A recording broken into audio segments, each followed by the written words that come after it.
Today we had a simulated plane crash at the end of the runway, and so some parts, and then people off the plane ended up on the ball field, and then our EMS crews were dispatched to the ball field. They had to triage patients. The paramedics went over there and picked them up, and they brought them here. We took over care in the simulation lab.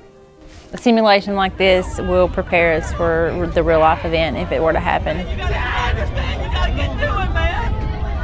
Hey, you don't understand. He's hurt, man. We try to include every one of our programs. Now, some programs, because of the nature of their discipline, they don't actually get to participate in taking care of a patient, but they act as patients or they act as help, which would occur in a real hospital. They would send down other auxiliary units to help move patients on stretchers and things like that. So we had patients coming in with a lot of different problems. Some of them were bleeding, some of them had fractures, some of them had chest pain. We had all these different things, and we needed labs, and we needed x-ray, and we needed surgeons, and we needed all these different things. So to be charge nurse or in that position to trying to get everybody where they needed to go at the same time was overwhelming for me. So I have a whole new respect for charge nurses. We get to see how well a student will respond when their resources are overtaxed, when their stress levels are really more than what they're used to handling, and so we get to see them react, and hopefully we expect them to react this way in real life when it happens, and so this is good practice for them.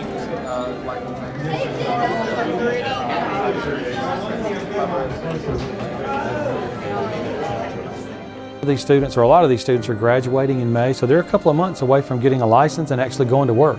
So just in the less than 6 months, these people will be out making these kind of decisions, but it'll be for real and not a simulation.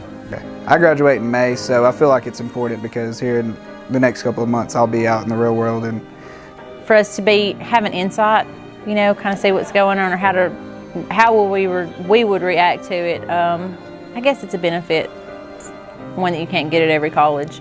I think it's very important, especially today, because we got so many different things going on where we don't know what's going to happen today or tomorrow. There's so many different situations where people are shooting up schools and, bomb threats, all types of stuff. So we really need to be prepared in case things like this happen.